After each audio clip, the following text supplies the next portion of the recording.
Hai semuanya, selamat datang di channel kami. Hari ini kita punya topik yang seru banget untuk dibahas, yaitu bagaimana monitor dan printer bekerja, sehingga kita bisa menikmati hasil outputnya setiap hari.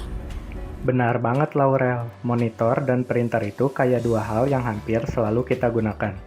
Tapi mungkin banyak yang belum tahu bagaimana perangkat ini bisa bekerja dengan sangat efisien. Jadi ini kesempatan buat kita semua untuk belajar lebih banyak. Pastinya, dan kita juga mau bikin diskusi ini santai dan juga mudah dimengerti. Gak cuma teori aja, tapi juga gimana teknologi ini benar-benar bekerja di belakang layar. Kita sering banget pakai perangkat ini untuk belajar atau bekerja, tapi kadang suka lupa untuk menghargai kompleksitas di baliknya. Monitor dan printer nggak cuma sekedar alat biasa, mereka adalah teknologi yang canggih. Betul Najla, teknologi di balik monitor dan printer itu melibatkan banyak prinsip fisika dan teknik. Dan hari ini kita akan mencoba memahami bagaimana semuanya bekerja. Siap? Kita mulai dari monitor dulu ya.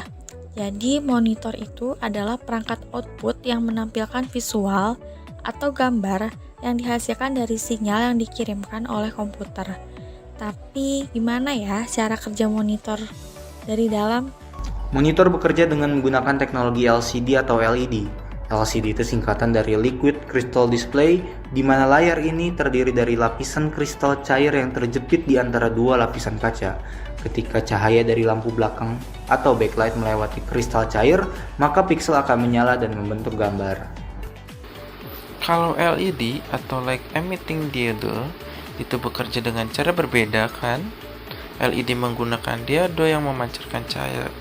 Ketika dilewati listrik, biasanya LED digunakan untuk backlight di monitoring modern karena lebih hemat energi dan memberikan kontras yang lebih baik. Dan yang menariknya adalah setiap piksel di layar terdiri dari 3 subpiksel, yaitu merah, hijau, dan biru. Dengan mengubah intensitas dari setiap subpiksel ini, monitor bisa menghasilkan jutaan warna. Ini disebut sebagai additive color mixing, di mana penggabungan warna-warna dasar bisa menghasilkan warna-warna baru. Itu menarik. Jadi, kita melihat gambar atau video. Sebenarnya, itu adalah kombinasi dari jutaan piksel yang mengubah warna secara terus-menerus. Betul banget, monitor juga memiliki refresh rate yang menentukan seberapa sering gambar di layar diperbarui per detik. Refresh rate yang lebih tinggi, misalnya 144 Hz atau bahkan 240 Hz, akan memberikan tampilan yang lebih halus, terutama saat kita bermain game atau menonton video berkualitas tinggi. Jangan lupa tentang resolusi, yang menentukan seberapa tajam gambar di layar. Semakin tinggi resolusi, semakin banyak piksel yang ada di layar. Dan itu berarti gambar akan semakin detail. Monitor dengan resolusi 4K misalnya, memiliki lebih dari 8 juta piksel.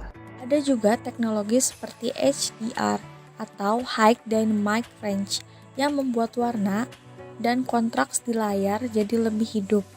Jadi buat kalian yang suka nonton film atau edit video, monitor dengan HDR bisa membuat pengalaman visual jadi lebih impresif. Dan satu hal yang penting lainnya adalah response time.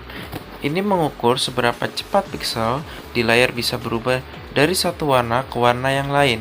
Semakin rendah response time, semakin sedikit ghosting atau bayangan yang tertinggal saat gambar bergerak cepat. Wah, ternyata banyak banget hal yang perlu diperhitungkan dalam memilih monitor ya. Gak cuma ukuran layar atau merek, tapi juga teknologi di dalamnya. Nah, kalau sinyal yang dikirim ke monitor, gimana sih caranya? Kita tahu kalau monitor hanya menampilkan gambar, tapi dari mana sinyal itu datang dan bagaimana cara kerjanya?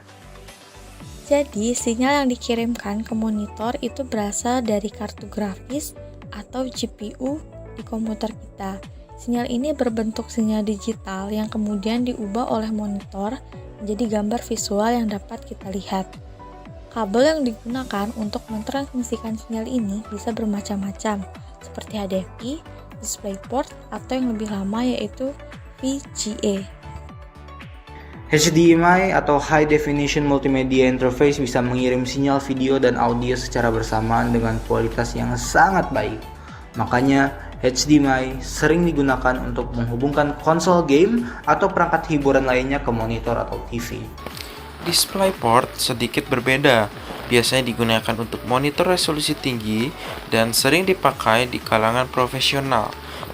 DisplayPort bisa mengirimkan sinyal dengan resolusi yang lebih tinggi dibandingkan HDMI dan juga mendukung refresh rate yang lebih tinggi. Lalu, bagaimana dengan VGA? Kita masih melihat banyak perangkat yang menggunakan port VGA, meskipun itu teknologi yang lebih lama. VGA itu analog, sementara HDMI dan DisplayPort adalah digital. Jadi, VGA kurang cocok untuk monitor modern yang biasanya bekerja lebih baik dengan sinyal digital. Itu kenapa kualitas gambar pada monitor dengan kabel VGA sering terlihat kurang tajam jika dibandingkan dengan HDMI atau DisplayPort. Sinyal yang dikirimkan ke monitor diproses dalam hitungan milidetik oleh monitor. Makanya kita bisa langsung melihat hasil dari apa yang kita lakukan di komputer dalam waktu yang sangat cepat. Selain itu, ada juga monitor yang mendukung koneksi nirkabel. Jadi, kita bisa menghubungkan perangkat seperti smartphone atau laptop ke monitor tanpa perlu kabel sama sekali. Sekarang kita beralih ke printer. Gimana sih cara kerja printer? Karena printer juga sama pentingnya dengan monitor, terutama kalau kita mau mencetak dokumen atau foto. Printer itu secara umum dibagi menjadi dua jenis utama, yaitu printer inkjet dan printer laser. Keduanya punya cara kerja yang berbeda, meskipun tujuannya sama, yaitu mencetak dokumen atau gambar dari komputer ke media fisik seperti kertas.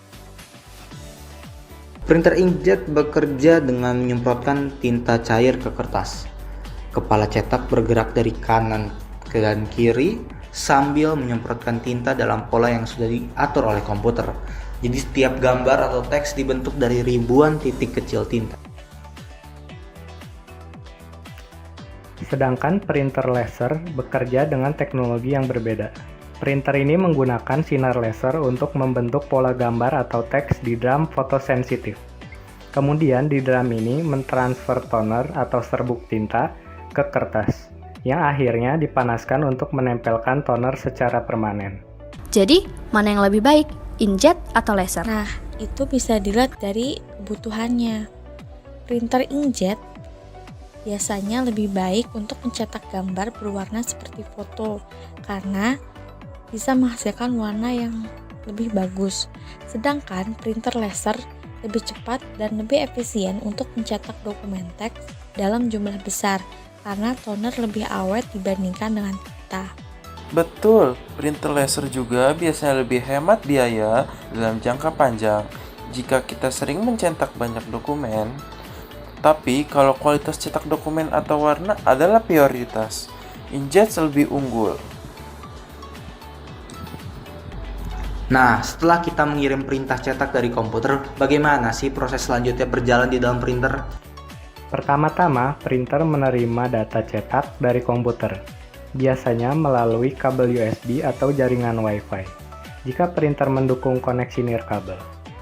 Setelah itu, data tersebut diubah menjadi format yang bisa dimengerti oleh printer. Nah, printer kemudian memproses informasi ini dan mulai mencetak. Kalau itu printer inkjet, seperti yang sudah dijelaskan sebelumnya, kepala cetak akan bergerak bolak-balik menyemprotkan tinta ke kertas sesuai pola yang dikirimkan dari komputer. Sementara printer laser akan menembakkan sinar laser ke drum fotosensitif untuk menarik toner, lalu dipanaskan untuk menempelkannya di kertas. Proses ini terjadi sangat cepat, apalagi untuk printer laser. Itulah kenapa printer laser biasa bisa mencetak lebih banyak halaman per menit dibandingkan dengan printer inkjet. Dan gimana kalau tinta atau tonernya habis? Apakah itu akan mempengaruhi hasil cetak? Ya betul, sangat berpengaruh. Kalau tinta pada printer inkjet hampir habis, hasil cetakan bisa terlihat buram atau tidak tajam.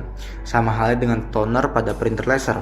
kita perlu memastikan tinta atau toner selalu dalam kondisi optimal untuk mendapatkan hasil cetak terbaik. Ada juga faktor lain seperti kualitas kertas dan pengaruh printer. Kalau kertas yang digunakan tidak sesuai bisa mempengaruhi hasil cetak. Selain itu, pengaturan seperti draft atau high quality juga berperan penting dalam menentukan kecepatan dan kualitas cetakan. Oh, ternyata banyak banget yang harus kita pahami tentang monitor dan printer. Aku jadi lebih menghargai teknologi yang kita gunakan setiap hari. Nah, iya benar. Monitor dan printer itu bagian dari perangkat yang bekerja keras di belakang layar atau output device. Nah, supaya kita bisa menikmati hasil yang sempurna, baik itu di gambar yang kita lihat atau dokumen yang kita cetak. Jadi, intinya, monitor dan printer punya peran besar dalam produktivitas kita. Dengan memahami cara kerja mereka, kita juga bisa membuat keputusan yang lebih baik saat memilih perangkat mana yang paling sesuai dengan kebutuhan kita. Dan yang terpenting, teknologi di balik monitor dan printer ini terus berkembang, jadi akan selalu ada inovasi baru yang membuat perangkat ini semakin efisien dan berkualitas. Terima kasih banyak buat yang udah nonton sampai akhir. Jangan lupa untuk like, komen, dan subscribe channel kita untuk diskusi menarik lainnya.